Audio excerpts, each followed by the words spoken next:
When I was trapped in that elevator, I thought I was going to die, but what suffocated me the most wasn't the confined space, it was my own home.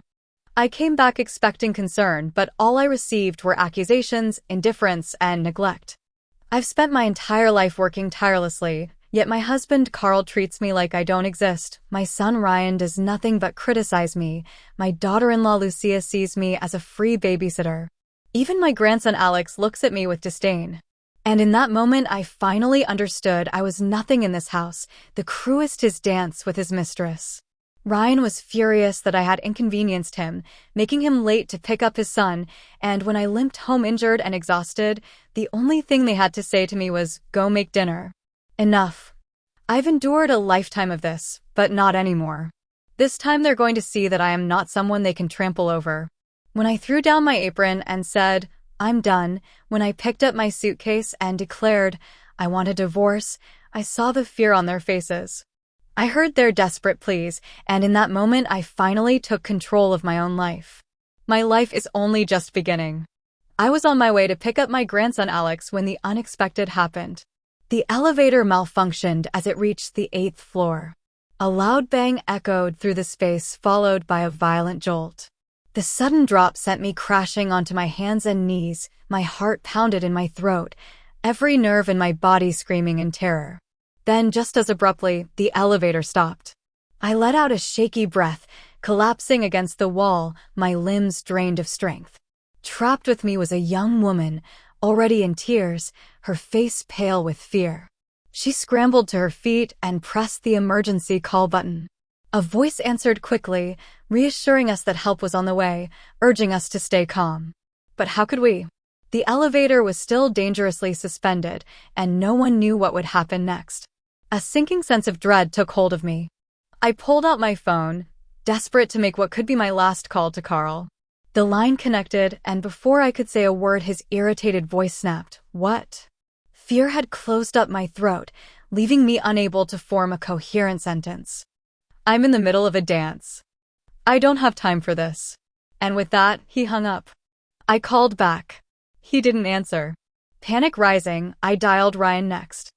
I didn't know how long I'd be stuck here. I didn't know if I'd make it out alive. But one thing I hadn't forgotten, I was supposed to pick up Alex. This time I cleared my throat before speaking. The moment the call connected, I quickly explained my situation, telling him not to worry and asking him to pick up Alex. His response? "You're completely useless." The line went dead. Again, I stared at my phone, my vision blurring. I had so much to say, so many things I wanted to leave behind, but I hadn't even been given the chance to say goodbye. Beside me, the young woman was calling her boyfriend. At first, he comforted her, but as time dragged on, his patience wore thin. "Babe, listen, I have work to do. I need to submit a report before the deadline. Don't worry, just wait for the rescue team, okay?" Her breath hitched. "If you hang up, we're breaking up." "Come on, sweetheart. Don't be like that. You have to understand I have responsibilities too. You'll be fine. Call me when you're out, okay? I'll come pick you up. Don't you dare." The call ended. She clenched her jaw, wiped her tears, and without hesitation blocked his number. The elevator fell silent. I had heard every word. These young people had it so easy. If they were hurt, they could just walk away. Carl had hung up on me so many times I'd lost count. Every time I called, his first words were always, "What do you want?" And every time, before I could say much of anything, he'd hang up. But today, what if this had been my final call? Would he have regretted it? I shook my head. No, he wouldn't. I refused to stake my life on his remorse. I would survive. I had to. "Ma'am, your knee, it's swollen," the young woman suddenly gasped. I snapped back to reality, glancing down and adjusting my pants. "It's fine. I hit it when the elevator dropped earlier." "Oh, okay. As long as you're all right." God, this is terrifying. "Don't worry, sweetheart," I murmured, my voice steadier than I felt. "We're going to be okay." Huddled together in that dim, claustrophobic space, we endured the agonizing wait, clinging to hope. At last, rescue came. By the time we were pulled out, night had fallen. I couldn't bring myself to take another elevator. Instead, I climbed the stairs, 10 flights, dragging my injured leg behind me. By the time I reached my apartment, my entire body was trembling from exhaustion, pain, and hunger. I barely had the strength to turn the doorknob. The moment I stepped inside, Ryan's furious voice exploded in my ears. "Oh, so you finally decided to show up? Do you have any idea how much you screwed me over today?" I froze in the doorway. He didn't ask if I was okay, didn't notice the way I was barely standing. His rage only grew. "I had to take time off work to pick up Alex. Do you know what that cost me? A huge deal gone, stolen at the last minute. Do you have any idea how hard I work? And all I ask is for you to handle one small thing, to help me for once, and you can't even do that? What the hell is the value of you?" "Enough. Stop arguing. You're disturbing Alex while he's studying."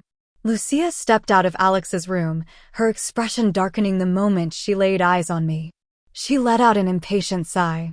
"Susie, hurry up and make dinner. It's late and we're all starving." I blinked, the words sinking in. Then, without a word, I turned and limped toward the kitchen. The entire time, Carl remained sprawled on the couch, eyes glued to the TV, completely indifferent to everything happening around him. He never even looked up. None of them noticed how pale I was.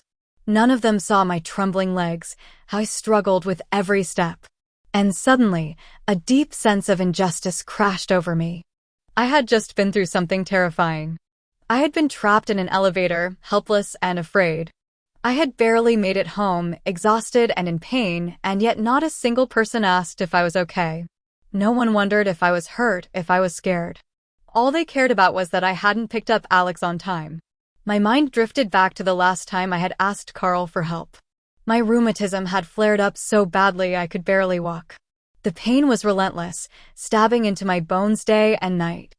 I had begged Carl to pick up Alex, just for a few days, just until I could move without agony. But he refused.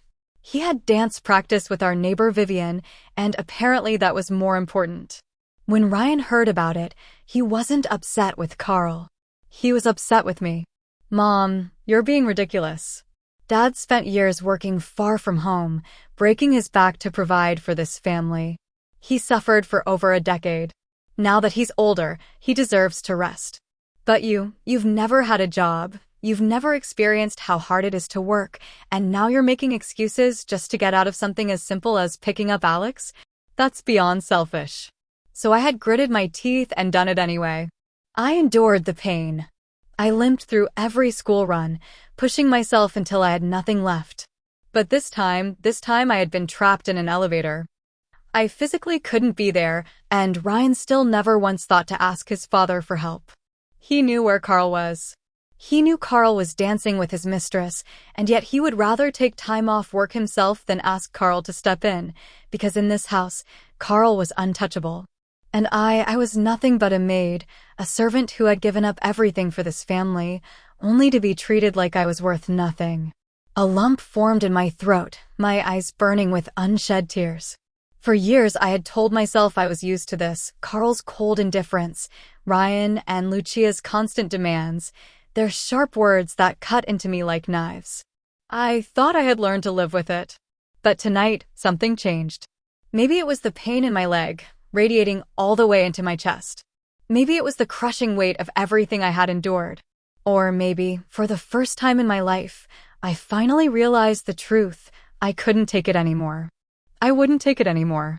And I swore in that moment they would pay for every single thing they had done to me. "Is dinner ready yet?" Carl's impatient voice bellowed from the living room.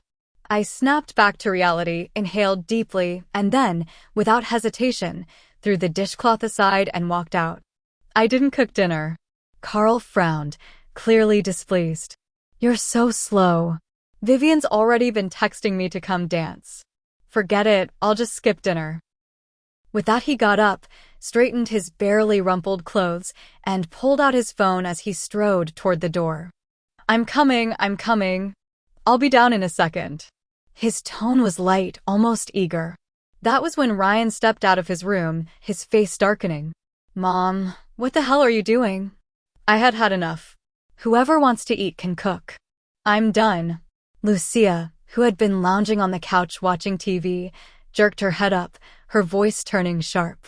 "Susie, what kind of tantrum is this? Don't you care about your grandson? Alex has been saying he's hungry for ages."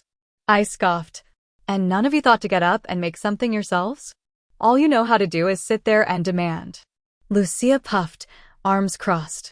"We don't know how to cook." Ryan's temper flared. "Jesus, it's just a meal. You're really trying to blackmail us over this?"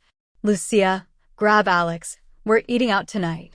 Lucia shot me a glare before disappearing into Alex's room. Moments later she emerged, taking his hand and raising her voice just enough for me to hear. "Come on, Alex. We're going to your favorite restaurant tonight." Alex's face lit up with excitement. He practically jumped for joy. "Yes! Finally!" As he passed by me, he smirked and stuck out his tongue, a deliberate taunt. "I'm going to eat delicious food with Mommy and Daddy, and you're not." He had always hated my cooking. Hated me. Every time I picked him up from school, he would throw a tantrum, demanding ice cream. But his stomach had always been sensitive, and I had to control his intake. He resented me for it. I had tried so many times to make special treats for him, things that were fun and colorful, but nothing I did was ever good enough. The front door slammed shut, and just like that, the house fell silent, an eerie, suffocating stillness. I was alone. For a long moment, I just stood there, numb. Then slowly, I shuffled to the couch and sank down. I pulled up my pant leg and examined my knee. The bruises had deepened into a sickening shade of purple, and the swelling was even worse than before. I reached for the first aid kit, my hands trembling as I cleaned the wound. The sting was sharp, so sharp that tears silently slipped down my face. Once I was done, exhaustion crashed over me like a tidal wave. I didn't even make it to my bed. I passed out right there on the couch. I had no idea how much time had passed when the sound of the front door slamming woke me. Carl had returned. The first thing he did was start rummaging through the cabinets. "Where's the first aid kit?" I froze, my breath hitched. Was this it? Had he finally noticed my injury? My eyes burned with an embarrassing, involuntary hope. Maybe, just maybe, he had seen my swollen knee. Maybe he cared. Lucia hesitated before answering. "I think it's under the TV stand." Ryan frowned, stepping closer. "Dad, what happened? Did you get hurt? Why do you need the first aid kit?" Carl's reply was casual, almost dismissive. "Oh, it's not for me." Vivian twisted her ankle while we were dancing. "It's all swollen, looked pretty painful." In that instant, it was like a bucket of ice-cold water had been dumped over my head. All that foolish hope, gone. I should have known better. That fleeting warmth I had felt shattered like a fragile glass slipping from my grasp and smashing into pieces on the floor.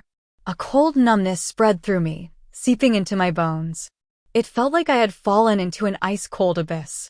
Carl grabbed the first aid kit and bolted for the door, as if every second Vivian waited was sheer agony for him. Then, just as he reached the exit, he paused, turned back, and without the slightest hesitation gave me an order. "Make some chicken soup tomorrow. Big batch. I'm bringing it over to her. She lives alone, and now that her foot is injured, she won't be able to cook for herself." And with that, he walked out without so much as a backward glance. Ryan barely reacted, just pulled out his wallet and carelessly tossed a few bills onto the table. "Mom, go to the market early tomorrow and buy the freshest chicken and vegetables. After you drop Alex off at school, start simmering the soup. Let it cook longer, it'll taste better that way." I stared at them, my mind blank. It wasn't that they didn't know how to care for someone, they just never thought to care for me. The image of the young woman from the elevator flashed in my mind. She had been ignored once by her boyfriend, and she had immediately chosen to walk away. And yet, what about me? I had endured a lifetime of far worse neglect, far deeper wounds, and I had never once considered letting go. Because from the moment I was born, I was taught to endure, to obey, to sacrifice. I was once young, naive, foolishly believing that marriage would be my refuge. But after marrying Carl, I realized I had merely stepped into another prison. He was quick-tempered, cruel, impatient. The slightest inconvenience would send him into a rage. Sometimes his anger was just words. Other times, it was worse. But I never left because I had nowhere to go. I had been raised in a strict, conservative family, forced to drop out of school at a young age. I had no education, no job, no skills except for housework. So I stayed. If dinner wasn't to his liking, I got yelled at. If the house wasn't spotless, I got yelled at. If the baby cried too much, I got yelled at. Once, when I couldn't take it anymore, I ran home to my mother, sobbing. But before the day was even over, my family sent me right back. A married daughter doesn't return home. No matter how wrong you feel, you swallow it. So I swallowed it. I learned how to cook. I learned how to clean. I learned how to endure. I learned how to become invisible. Then Carl left, off to chase business deals in another city. He was gone for over a decade, and I stayed behind, raising Ryan alone, taking care of his aging mother, holding the household together day after day, year after year. Then, when Ryan got married and had his own family, he generously moved Carl and me into the city. He called it letting us enjoy life. The old neighbors back home envied me. Your son is so successful. Carl must have mellowed out now that he's older. He doesn't hit you anymore, does he? You finally have your good days ahead. Good days? Carl ignored me. Ryan ordered me around. Lucia treated me like free labor. And Alex, my own grandson, hated me. I had given everything to this family, and in return I was nothing more than a servant. I was done. I had sacrificed enough.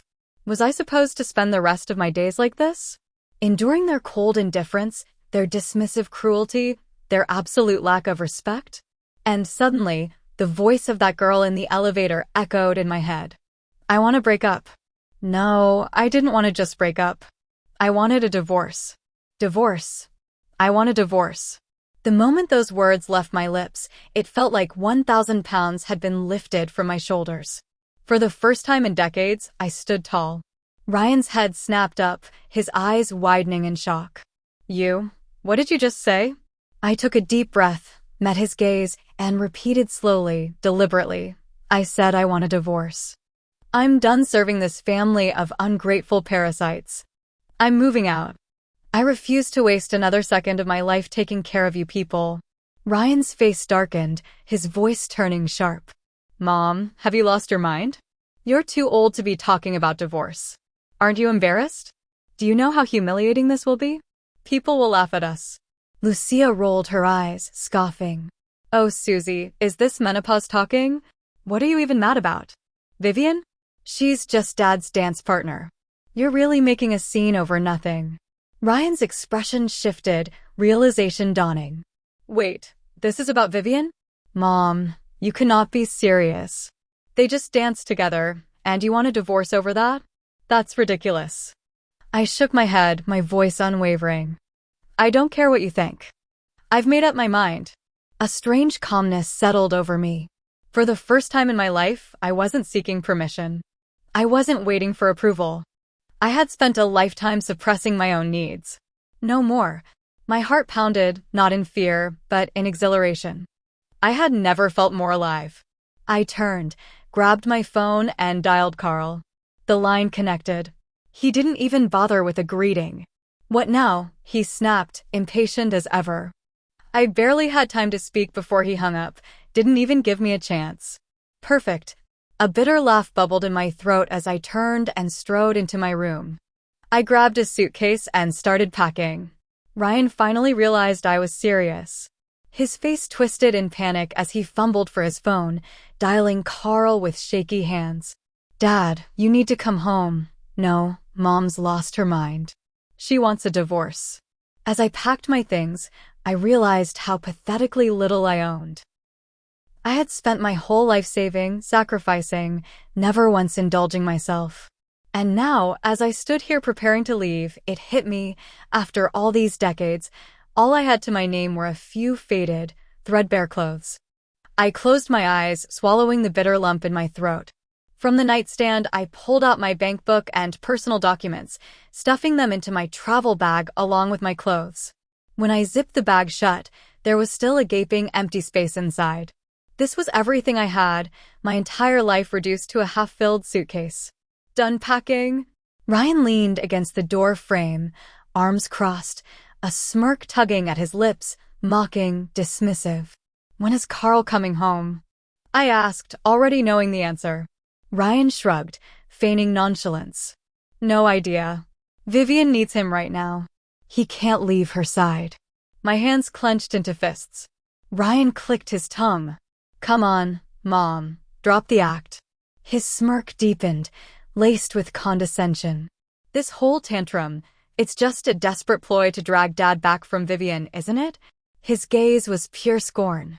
Mom, look at yourself. You're not some young girl competing for a lover's attention. Do you even realize how pathetic you look right now? I stared at him. This was my son, a child I had raised with my own hands, a boy who had once been so sweet, so kind. No, I didn't recognize him at all. But Ryan wasn't finished. His words grew sharper, each one a dagger. Mom, you're seriously overreacting. They're both old. What could possibly be going on? Are you really making a scene over this? Vivian just lost her husband. Her kids live far away. She's alone. Mom, alone. Isn't it normal for neighbors to help each other out? He exhaled loudly, like he was the only rational person in the room. And honestly, you should be grateful. Do you have any idea how many people wish their kids would take them in and care for them? And here you are, throwing a fit over nothing. His tone shifted, patronizing. All right, Mom, that's Eno. I couldn't listen anymore. My body moved before I could think. My palm collided with his face. The slap rang through the room. Ryan stumbled back, eyes wide in shock. I let out a cold, humorless laugh. Grateful? I took a step forward, locking eyes with him. Do you really think I should be grateful for spending every single day cooking, cleaning, and waiting on a bunch of grown adults who refuse to lift a finger? Do you think I should be grateful for dragging my aching legs to pick up Alex from school, only to come home and serve you dinner like a damn maid? Do you think I should be grateful for almost dying in an elevator, only to come home and be scolded because I inconvenienced you? I spat on the floor. Grateful? My ass. You've bled me dry for years, and you still think I owe you more? You still think I should keep being your servant? Dream on. Ryan touched his stinging cheek, his expression twisting into something dark. For the first time in my life, I saw it, hatred. He hated me. This was the first time I had ever laid a hand on him, and yet, after everything I had done for him, everything I had given up for him, this was what it took to finally get a reaction. Not love, not guilt, just hate. How tragic. How utterly, pathetically tragic. Ryan's temper snapped, his voice rose, shaking with fury. What the hell have you ever done for me besides cooking and babysitting? He whirled toward the window, jabbing a finger at the city below. Look at my friends, look at their parents. Every single one of them helps their kids buy a house, a car, something. His teeth clenched, voice venomous. But you, his hand shot out, pointing straight at me. You're the worst. At least Dad bought me a car. What the hell have you ever given me? Have you ever worked a single day in your life? Have you ever made a cent on your own? No. You can't even support yourself. His lip curled in disgust. You're nothing but dead weight. A burden. His voice dropped, dripping with pure contempt. So what gives you the right to stand there and lecture me?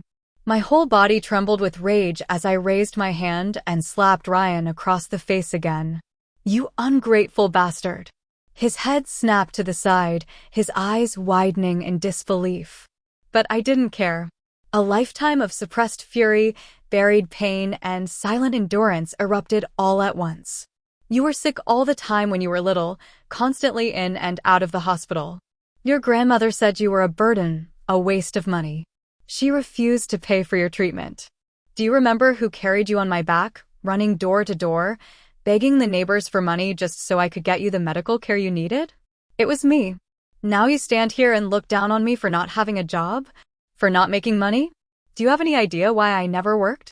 When you were 3 years old, Carl's sister told me to send you away, to let you live with your grandmother so she could take me to the city to earn a living. But how could I? Your grandmother treated you like a nuisance. She barely gave you enough to eat. If I had left you with her, you wouldn't have survived. And now you dare to call me a burden? I let out a bitter, hollow laugh. When you were little, you were the burden I had to carry every single day. But did I ever resent you? Did I ever blame you? No. I loved you. You were my whole world. Ryan's face drained of color. His lips parted, trembling, like he wanted to say something, but no words came out. Because he didn't remember. He had spent so many years blaming me, looking down on me, treating me like the family's unpaid maid. Never once did he stop to think about everything I had done for him. I took a shaky breath, wiped my face, and forced my voice to stay calm. Yes, your father worked away from home for over a decade, and you think he had it hard. But do you know that for the first 10 years, he never sent home a single penny?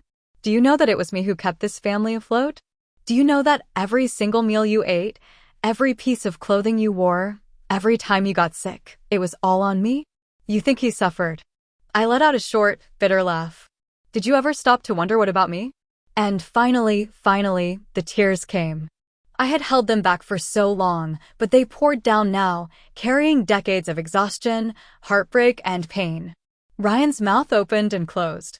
He was choking on his own words, struggling to speak. Mom, he reached for me, but I stepped back. His hand hovered in the air, stunned. For the first time, real panic flickered in his eyes. But this time, I wasn't going to soften. I wiped my tears, steadied my breathing, and spoke in a voice so calm it almost sounded cold. Ryan, I owe you nothing. I have given you everything I had. So you have no right to judge me, no right to blame me. Ryan's entire body trembled, his face twisted in pain, in something almost like regret. After a long silence, he finally spoke, his voice low, hoarse. Mom, I was wrong. I was selfish. I shouldn't have treated you like that. I'm sorry. I paused. Ryan, apologizing? But strangely, I felt nothing.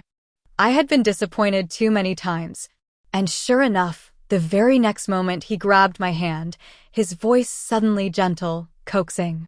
Mom, let's just take a step back, okay? Let's forget about tonight. We can go back to how things were, and we'll live happily as a family again. I let out a sharp, humorless laugh. Let me guess, you still think this is my fault? That I'm the one making a fuss? Ryan flinched, caught off guard. No, Mom, that's not what I meant. You don't have to explain, I cut him off, my tone calm but ice cold. Your father never cared about this family. When he was young, he was always too busy helping other people, and now that he's older, he's still the same.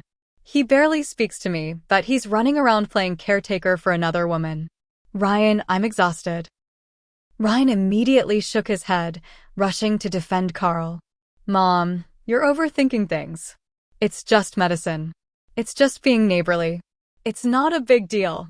I stared at him for a long moment, then let out a soft, cold chuckle. Is that so? Then let's go see for ourselves. Carl and Vivian were never just dance partners. I had noticed months ago the stolen glances, the lingering touches. And now that Vivian's husband was gone, they weren't even trying to hide it. Divorce? Of course I was getting a divorce. But I wasn't leaving quietly. Vivian lived on the first floor. As I peered through her floor-to-ceiling window, I was met with a scene so disgustingly intimate that I almost laughed. Under the dim, golden light, Vivian sat on the couch with her leg draped over Carl's lap, playing the role of a helpless, fragile damsel. Carl knelt before her, carefully applying medicine to her ankle like he was handling a priceless artifact. His face was so gentle, so focused, as if he weren't the same man who had ignored me for years. My eyes narrowed, lips curling into a cold sneer. So this was neighborly concern? Mom, you're overreacting. Ryan, standing beside me, waved a dismissive hand. His tone was lazy and indifferent. Look at him, his face is serious. There's nothing inappropriate going on. It's late. Was this little investigation really necessary? Shut up. Keep watching. My voice was ice. Carl finished applying the medicine. When Vivian winced in pain, he leaned down and blew gently on her ankle. Ryan let out an awkward chuckle, but his voice wavered. Well, Blowing on a wound is pretty normal, right? He trailed off because the next second, Carl pulled Vivian into his arms and kissed her. Like a match striking dry wood, the tension ignited instantly. Vivian made a half-hearted attempt to push him away, her voice as soft as a feather. Close the curtains. Carl hesitated, about to get up, and that's when he saw me. Our eyes met. The air froze. Then, a blinding flash of light. My phone's flash was on. Oops, my bad. Left the flash on. A loud, familiar voice rang out behind me. Wait, that voice. I turned around and nearly burst out laughing. It wasn't just Tracy, she had brought the whole squad. I had only told her, but somehow an entire gang of old friends had tagged along. These were women who usually complained about bad knees and aching backs, yet the moment they smelled gossip, they had outrun a pack of greyhounds. 7 of them, standing in perfect formation, cameras ready. Inside, Vivian screamed and kicked Carl off of her, with the exact same foot she claimed was too injured to walk. Perfect. Ryan panicked, his voice cracked as he turned to Tracy. Tracy, what are you doing here? What did you just record? Tracy smirked, planting her hands on her hips. What do you mean? We were just out for an evening stroll. That's normal, right? We didn't do anything. Ryan, now completely losing it, lunged toward her phone. Let me see that. You can't just record people. Tracy dodged effortlessly, clutching her phone like a prize. Hands off. My knees are bad. If you hurt me, I'll sue you for assault. One of the other women piped up, Don't worry, ladies. I already sent it to the group chat. Whoever has a phone, check for yourself. Ryan turned ghost white. Delete it. Delete it now, you crazy old bat. The old ladies burst into laughter. Too late. And just then, Carl stormed out, face thunderous. What the hell are you lunatics doing? Tracy cupped her hands around her mouth and hollered, Everyone look. The cheating husband has arrived. Within seconds, windows up and down the block flew open. Dozens of nosy neighbors peeked out. Tracy pointed dramatically at Carl, her voice booming like a police siren. This is Carl, and that's Vivian. Her husband hasn't even been dead a few months, and she's already tangled up with a married man. And guess what? We got it all on video. Anyone who wants to see, come take a look. Shut your mouth. You're talking nonsense. Carl roared, but Tracy wasn't backing down. Oh, I had a nerve, huh? Why so defensive? We just caught you red-handed. What? We're not even allowed to talk about it now. Carl tried to step forward, but he never stood a chance. The 7 women closed in, surrounding him like a pack of wolves. One of them sneered, voice dripping with sarcasm. Ladies and gentlemen, this is Carl and his dear Vivian. They thought they could get away with their little romance, but forgot to shut the curtains. It's like they wanted an audience. Another one chimed in, eyes locked on Vivian. Vivian, your husband is barely cold in his grave, and you're already in another man's arms? That's some Olympic-level speed. If you love performing so much, why not do it out on the street? We'd be happy to applaud. Actually, ladies, I noticed them months ago. They've been sneaking around for a while. A collective gasp, and then, oh my God, do you think Vivian's husband died from the shock of their affair? Jesus, they're worse than I thought. Carl's face was livid. Vivian, humiliated, looked ready to faint. Me? I just stood there, arms crossed, enjoying the show.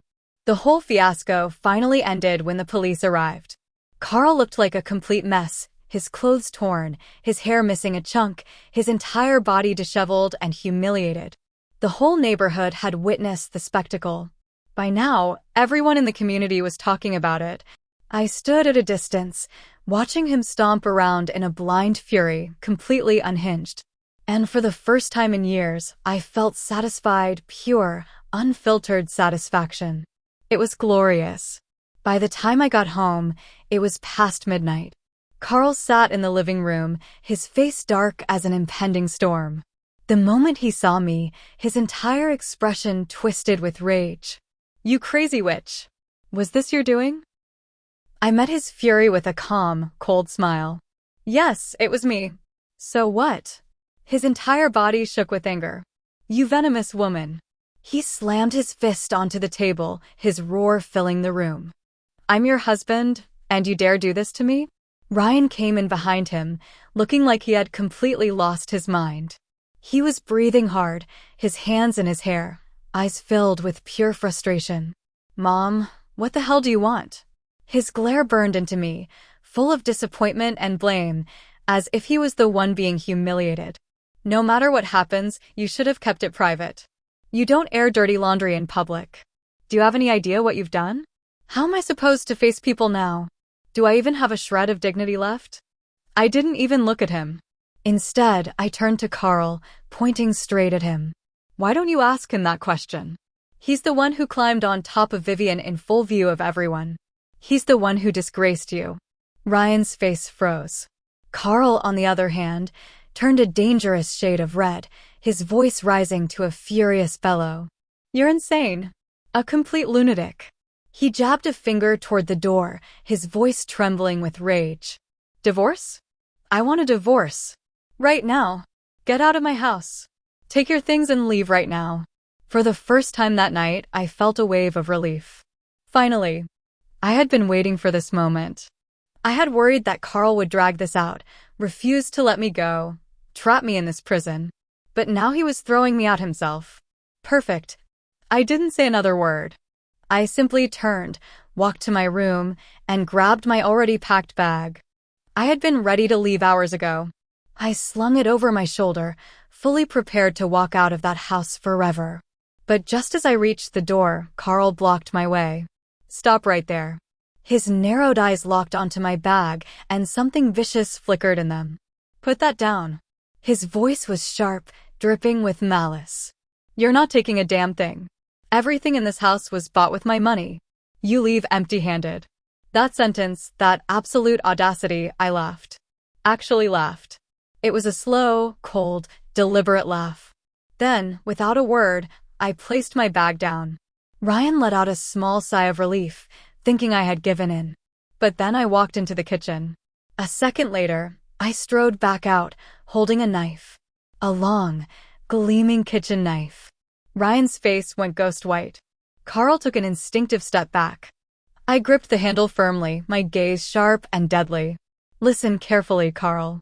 If you won't let me live in peace, then we're going down together. For a second time seemed to rewind decades.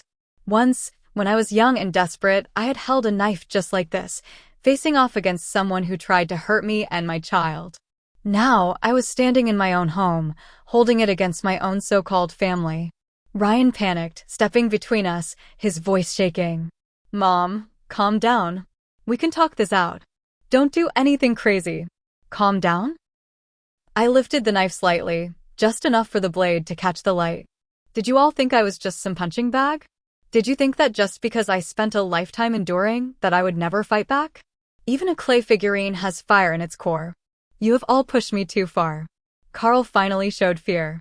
He took another step back, still muttering curses, but his voice wasn't as strong as before. You crazy old hag. I narrowed my eyes. Carl, my voice was low, cold, and deadly sharp. I don't have a mistress to run to. I have nothing to lose. So if you think you can keep pushing me, you'd better start sleeping with one eye open. Carl's entire face drained of color. His breath hitched, his hands clenching and unclenching at his sides. He tried to act tough, but the terror in his eyes was undeniable. Get out. Take your damn bag and get out. Ryan stood there, stunned, his expression unreadable. He stomped his foot, his frustration boiling over. Mom, why did it have to come to this? Why did you push things this far? I turned, my voice calm and firm. Because you all pushed me first. And with that, I walked out the door and never looked back. After my divorce from Carl, he wasted no time trying to humiliate me. The very next day, he brought Vivian into our home as if nothing had happened. Not only that, but they planned to throw a grand party, like they were celebrating a damn wedding. But their joy didn't last long. The following morning, I hired someone to leave a special message on their doorstep, a very public blessing. And the results were immediate. Vivian saw my little gift and screamed so loud the entire neighborhood turned to watch the scene unfold. Within half an hour, they canceled the party. They didn't even dare step outside. But of course, to comfort his precious Vivian, Carl went and hired a maid to make sure she never had to lift a finger. Now Vivian had truly become the queen of the household. I spent the rest of the day on the phone with my old friends, gossiping and laughing. Some felt bad for me, saying it was a shame that those two scumbags got away with everything. Tracy, of course, was the most furious. If I were you, I wouldn't have given up the house so easily. I'd stay there just to piss him off for the rest of his miserable life. Her words made me chuckle. Who's really going to suffer in the end? That remains to be seen. But honestly, why waste my life on Carl anymore? I had better things to do. Then Tracy sent another message. Susie, why don't you come live in my old house? I'm never going back there, and it's just sitting empty anyway. I knew she meant well, but I insisted on paying rent. After a bit of back and forth, she finally gave in and accepted a symbolic amount just to ease my conscience. And just like that, I left behind the place that had suffocated me for years and started over. Tracy's old house was in a quiet little town, surrounded by breathtaking scenery. On my first day there, I cleaned the house from top to bottom, even took the time to till a small patch of land near the yard, planning to visit the market the next day for flowers and vegetable seeds. By the time I finished, my whole body ached, but for the first time, it was a good kind of exhaustion. That night, I slept better than I had in years. The next morning, I opened my eyes, glanced at the sky, and instantly bolted out of bed. I'm late. I need to wake Alex up. He's going to be late for school. I rushed to the kitchen, ready to start breakfast, then suddenly froze. Wait, where am I? I looked around, slowly realizing I don't have to take Alex to school anymore. I was free. Truly, completely, finally free. For years, mornings had been a daily battle. Alex refused to get up, I nagged. He dragged his feet. We barely made it to school before the bell rang. Me? I never even had a moment to breathe. Always exhausted, always rushing, always worn down. But now I could slow down. And for some reason, that realization made me want to cry. It didn't take long for me to settle into my new life, tending flowers, growing vegetables, enjoying the sun. My days were peaceful and quiet. And then Linda arrived, my new neighbor. She was around my age and, strangely enough, always seemed to show up right when I was cooking. One day she walked over, acting as if nothing was strange, and announced, Susie, I can't cook. Mind if I join your meals? I'll cover the grocery costs. I didn't refuse. Cooking for two wasn't much different than cooking for one, and honestly, it was nice to have company. Before long, we became inseparable. Linda was bold, funny, and completely unfiltered. Every evening after dinner, we took long walks, laughing and gossiping like two old troublemakers. Life was perfect. Until today. My phone rang. Ryan. I frowned, hesitated, then picked up. Mom. His voice was choked with emotion, thick with regret. Ken, why? I paused, then I laughed. I wasn't surprised to see Ryan's name pop up on my phone. Tracy had already given me the full report. Ever since I left, their lives had fallen into complete chaos. Lucia and Ryan were constantly fighting, and the root of their fights? Money. The mortgage, the car payments, Alex's expensive piano lessons. It was all suffocating them. And now, on top of everything, they had to cover the cost of Carl's precious maid for Vivian. Lucia couldn't take it anymore. She suggested that Vivian start pulling her weight since she was now Carl's new wife. But Vivian? A housewife? A caretaker? She lasted exactly one day. While mopping the floor, she accidentally twisted her ankle and immediately took to bed rest for 5 whole days. Carl was devastated. He practically worshipped at her bedside, waiting on her hand and foot. Lucia, on the verge of a breakdown, didn't dare lash out at Carl, so she took it out on the maid instead. The poor woman lasted a few days before she finally snapped, storming out of the house with her suitcase, cursing all the way down the street. You people are a goddamn curse. I've never seen a family as toxic as yours. Words spread fast. Soon enough, the entire neighborhood started avoiding Carl's family like the plague. With no maid left, the responsibility of picking up Alex fell to Vivian. But did she actually care about him? Of course not. He wasn't her grandson.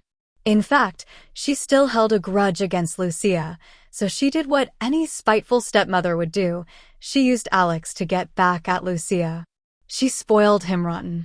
One day she encouraged him to eat 5 fried chicken legs and 3 ice creams in one sitting. That night, he ended up in the emergency room, curled up in pain, screaming on the hospital bed before being rushed into surgery. Lucia, finding out what had happened, completely lost it. She and Vivian got into a full-blown screaming match at the hospital. Neither one backed down, their shouting so loud that even the nurses were too scared to intervene. Carl, in a panic, tried to break them apart, and in the chaos, Vivian shoved him. He went flying down the stairs and broke his stupid leg. That night, their happy family shattered completely. Carl, now stuck in a wheelchair, sat there seething with hatred, glaring daggers at Vivian. When Tracy told me this last night, I laughed so hard I nearly choked on my dessert. Karma is a beautiful thing. But Ryan had no idea I already knew. So when I picked up his call, he immediately launched into a dramatic sob story. Mom, Alex is in the hospital. He was rushed there last night. He just got out of surgery. My poor Alex, he's just a little kid. How could he go through something like this? I stayed silent, listening. Ryan paused, realizing I wasn't reacting. He quickly switched tactics. Mom, can you come back? Please? Just for Alex. Even if you and Dad are divorced, you'll always be Alex's grandma. He's been calling for you in his sleep. Mom, we need you. Please come home. As I listened, my brows furrowed. Ryan was so full of shit I could barely stand it. Since when did he ever need me? This wasn't about Alex. This was about them needing a free babysitter again. Same old tactics, same old tricks. I snapped. Do you seriously think I'm that stupid? You miss me? You need me? Don't make me laugh. You just ran out of people to exploit. You're the ones who invited Vivian into your home. Now you're paying the price. Didn't expect it to go this way, did you? Well, too bad. This is your mess. You clean it up. And Carl? He's only in a wheelchair? Damn shame. He should have broken his neck instead. Next time he actually drops dead, give me a call. I'll gladly come back to attend his funeral. Goodbye. Then, without hesitation, I hung up. Hanging up the phone, I let out a long breath as if I had finally shrugged off a mountain of weight from my shoulders. Linda had been watching the whole time. Now she leaned back, arms crossed, a satisfied grin on her face. I was half afraid you'd go soft on him, she admitted. I was this close to snatching your phone and cussing him out myself. I chuckled, shaking my head. Relax. I haven't lost my mind just yet. Linda let out a small sigh, her expression shifting into something more distant. You never asked me why I came here alone, she said. But I'm guessing you've already figured it out. She smiled, but it wasn't a happy one. I nodded. You went through something like me, didn't you? Linda hesitated, then shook her head. Yes and no. Now that she had an opening, she slowly began to tell her story. Linda came from a coastal town in Maine, a place known for fresh seafood and lobster. But her husband? He was no hard-working fisherman. He always called himself a fisherman, she scoffed. But if I counted how many times he actually went out to sea in a year, I wouldn't even need both hands. They were dirt poor. She had no choice but to leave town and work in the city, busting her ass for years to save up enough money. Eventually, she was making more than her husband. But did he appreciate it? Did he thank her? Instead, he resented her. He said, "What kind of man lets his wife provide for the family? It's humiliating." But did he ever ask himself why?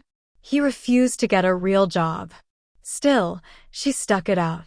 She put her son through school, paid for his wedding, even helped raise his kids. She thought finally, maybe she could rest.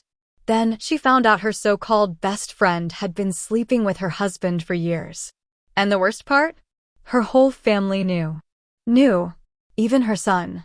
When the truth came out, she thought at the very least her son would stand by her. She was wrong. Just like Ryan had sided with Carl, her son took his father's side. "You were always working," he told her. "You were never around." Becca was the one who actually took care of us. Linda had collapsed from the shock and heartbreak. So sick she was hospitalized for 2 months. When she finally recovered, she didn't hesitate. She took her share of the money and left. "And that's how I ended up here," she finished with a humorless chuckle. Then she looked at me, something bitter but determined in her eyes. "You know what, Susie," she said, voice quieter now. "I worked my whole damn life to provide for them. And in the end, what did I get? I bought my son a house. I paid for his kids. And yet he still blamed me for not being there enough." She laughed coldly. "When I worked, I was neglectful. When I didn't work, I was useless." She exhaled, shaking her head. "Sometimes I think no matter what we do, we're always in the wrong." I reached over and squeezed her shoulder gently. "No, the problem isn't us. It's them.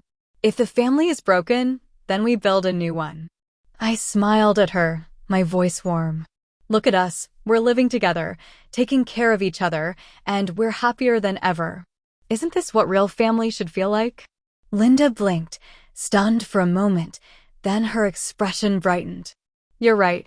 We should be living for ourselves." Then suddenly her eyes lit up with excitement. "But you know what, Susie? We've rested enough.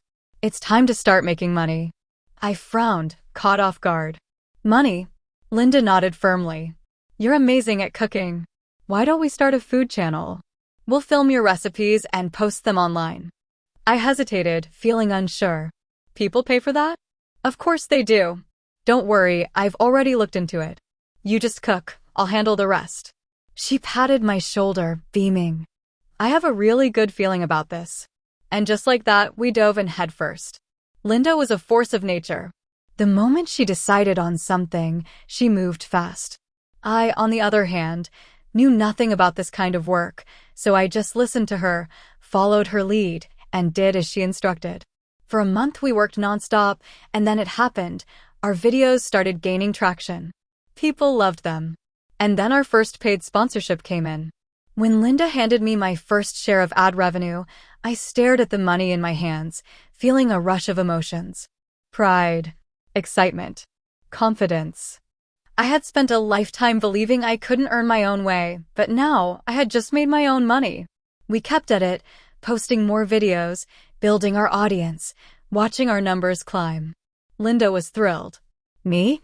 For the first time, I felt truly unstoppable. I had a feeling the best days of my life were just beginning. Just as life was finally settling into a beautiful rhythm, Ryan showed up at my doorstep. He dropped to his knees, sobbing like a child, face pale and drawn, desperately trying to play the sympathy card. "Mom, I miss you so much. Ever since you left, the whole family's fallen apart. I'm exhausted. I lost my job. Lucia and I fight every single day, and now she's threatening to divorce me. She said if you don't come back, she'll leave me and take Alex with her. Mom, I have nowhere else to go. You've always loved me the most, right? Right?" Then came the biggest joke of all.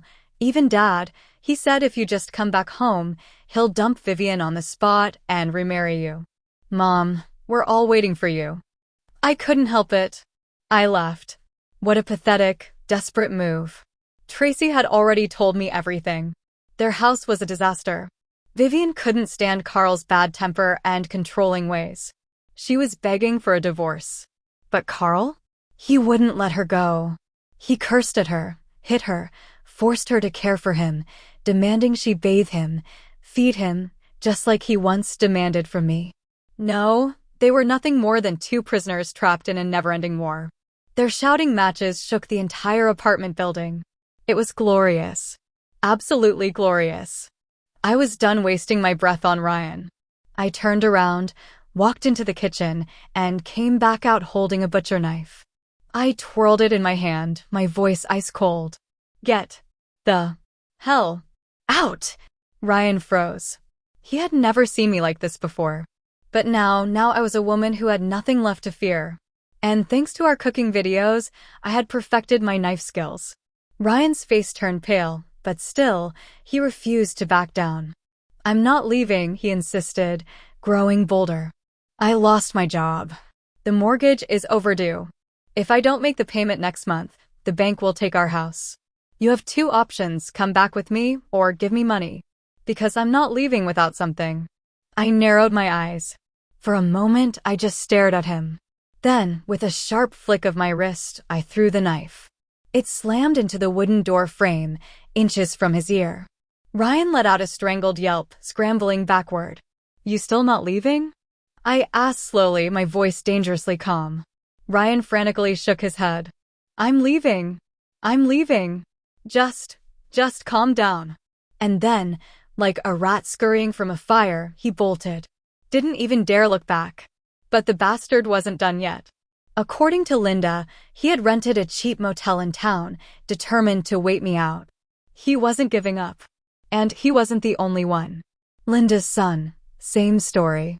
He had blown through all his money and come crawling back to her for more. We stared at each other, both feeling disgusted.